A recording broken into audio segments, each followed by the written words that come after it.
Hi, today I'm going to tell you the story of great Mama Shakuni.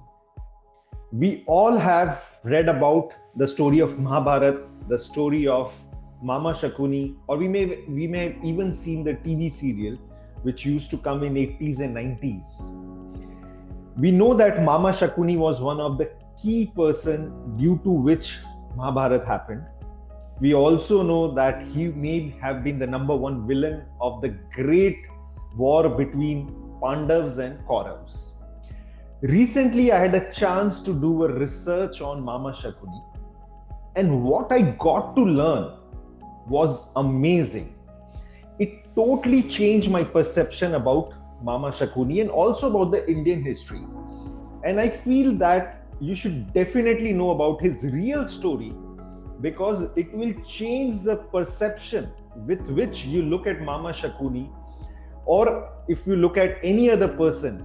I think it will completely change the perception, and it will change your perception about how you manage your investments and portfolio. So let me tell you this story. This happened few days back when I was trying to make my kids sleep in the night, and we have this ritual of reading storybooks before going to bed. Now, on this particular day, we were reading the book of Mahabharata, and as we were going through the pages, an image of Mama Shakuni came up.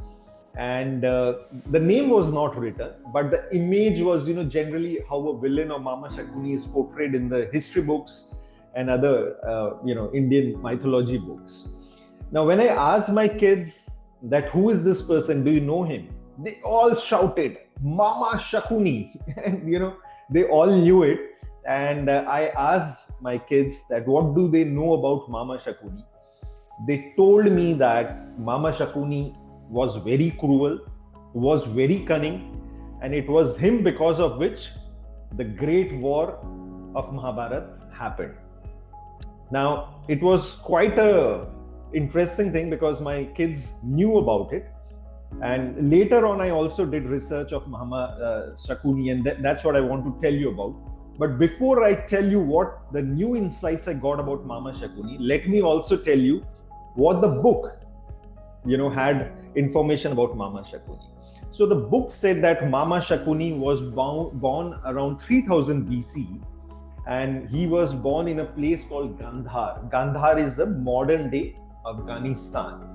And he was the son of Subala, King Subala, and he had this sister Gandhari. Gandhari was married to the king of Hastinapur, Dhritarashtra. And when Gandhari came to Hastinapur, Shakuni also came to Hastinapur, and he became close to Duryodhan, the son of Dhritarashtra and Gandhari.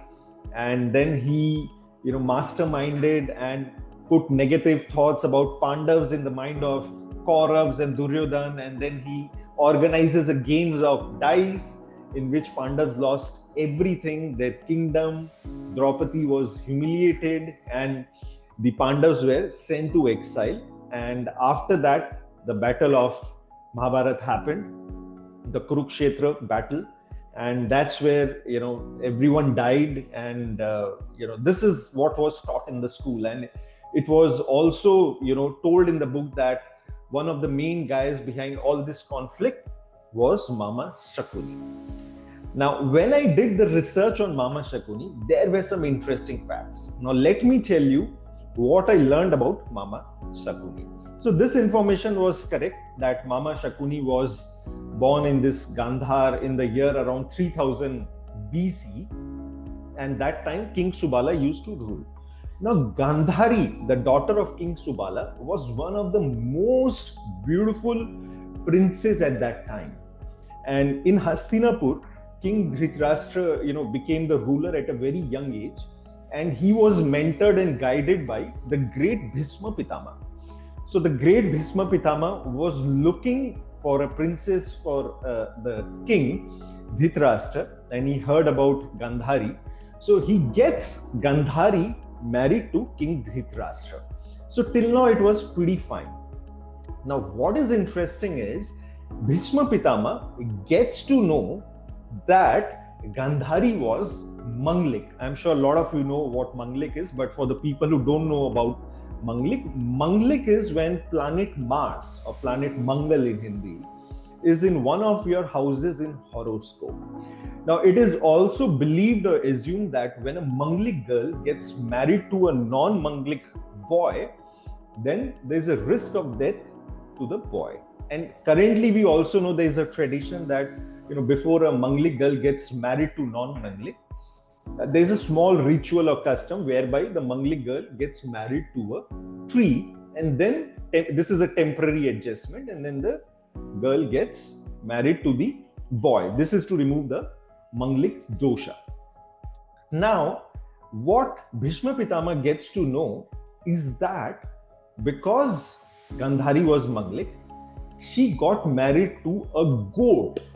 Yes, a goat she was, got married temporarily before she was finally got married to King Dhritarashtra. Now, marriage to goat of a Manglik woman was a tradition in Afghanistan. Of course, it's not a tradition over here, but I think King Subala as a father did that ritual. Now, Bhishma Pitama felt that this ritual was not correct, and because of which the King Dhritarashtra, his nephew, has been exposed to the risk of dying early. So Bhishma Pitama becomes very furious. He attacks Gandhar, the current day Afghanistan, and captures it, and all the relatives of Gandhari, the King Subala and Mama Shakuni, who was only around 8 years at that point of time, are prisoned and brought to Hastinapur, and they are kept in a very dark prison in Hastinapur. Hastinapur happens to be your current Delhi area. Now, Bhishma Pitama decides that because what King Subala and his family has done, all of them have to die. Of course, during that time, Gandhari is already married to King Dhritarashtra. So Bhishma Pitama decides that all the relatives of Gandhari will die. So what Bhishma Pitama does is he instructs that everyone in the prison will be given one handful of rice. And the idea was that to kill all the relatives of Gandhari over a period of time slowly. Now this continues to happen, and one by one the relatives of Gandhari keeps dying in the prison. So King Subala then, looking at what's happening, decides that it's not going to work like this. We have to take revenge from Bhishma Pitama, the Kauravas, the Pandavas. They were known as the Kuru dynasty because all this Pandavas, Bhishma Pitama and Dhritarashtra, are descendants of King Kuru, so they're also known as King dynasty. So King Subala feels that the whole dynasty should die because of what they did to us. And then he makes a plan. He makes a plan that one of them, and the chosen one was Mama Shakuni, because he was young and he was intelligent. He said that one of them should survive, and it was Mama Shakuni who will survive. So what they start doing is that they all stop eating the handful of rice which we were getting, and they started giving all the food to Mama Shakuni, who was an 8-year boy, so that he could survive. So gradually all the relatives die, and in the prison only 2 persons were left, King Subala and Mama Shakuni. During this time, Gandhari also convinces King Dhritarashtra that please don't kill all my relatives. At least one person should survive so that there's someone from my relative side. Now King Dhritarashtra agrees, and he says that okay, King Subala has to die. It will be Mama Shakuni who will be survived. So let me tell you what happens the night before. The next day King Subala is expected to die. So night before, King Subala and his son Mama Shakuni are sitting, and King Subala tells his son that Shakuni, I am going to die tomorrow, and I want you to know that you don't forget what has happened with our family, and you have to take revenge from this Kuru dynasty and kill all of them. And I also don't want that you forget what has happened. And to ensure that, Mama Shakuni, when he grows up, because he was only 8 years, he doesn't forget. So King Subala, what he does, he breaks one of the leg of Mama Shakuni, and also breaks one of the eyes of Mama Shakuni. And we know that Mama Shakuni was blind and he could not walk properly.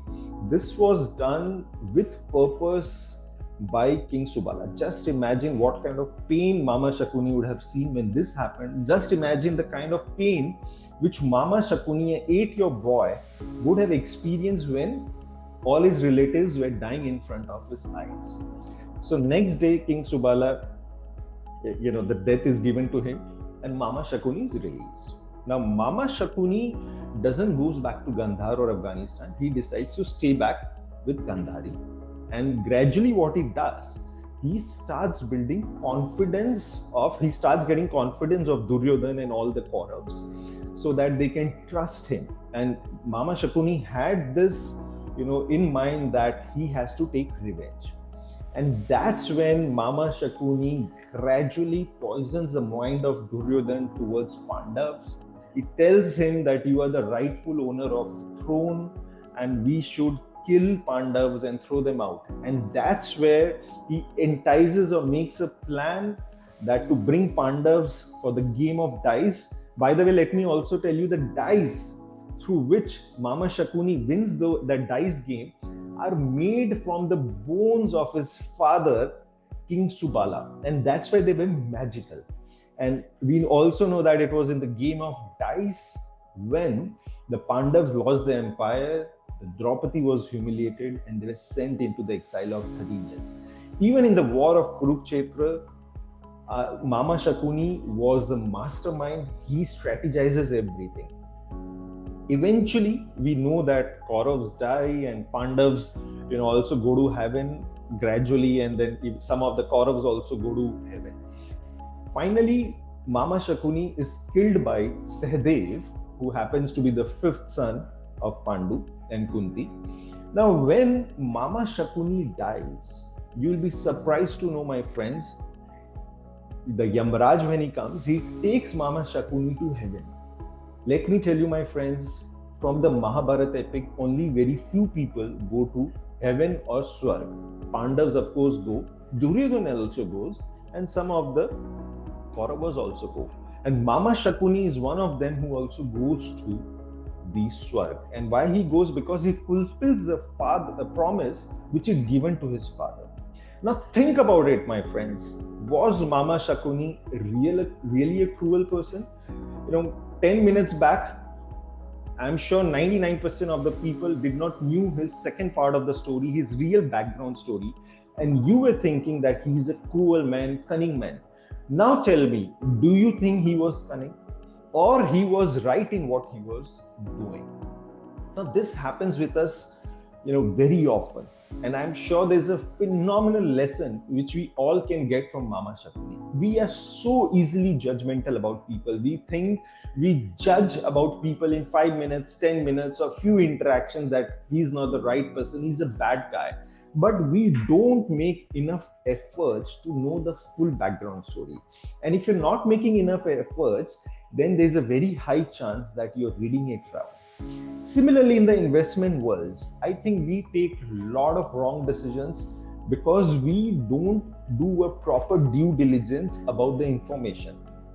A lot of time your financial advisor, or you come look at the advertisement, or there's a new product which comes in the market, a new bond which promises you 15% assured return, and you end up putting the money not knowing that there's a high default risk in that bond. Or suddenly there is a new defense product or some investment product promising very high return, or a PE/VC fund or a new mutual fund promising very high return. We look at the past performance and we end up putting our big money, and we end up investing at a wrong time or even in a wrong product, and we end up losing a lot of our money.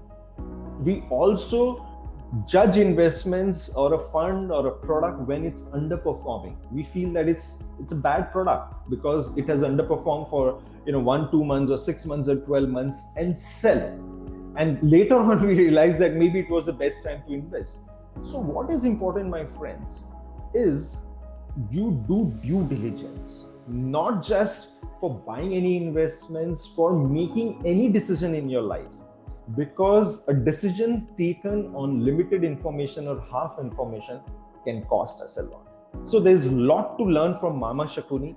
I want you to do some Google. There is AI now. You can do Google about him and learn a lot. It was a mind-blowing story for me, and I'm sure it will change your perception as well. Thank you so much.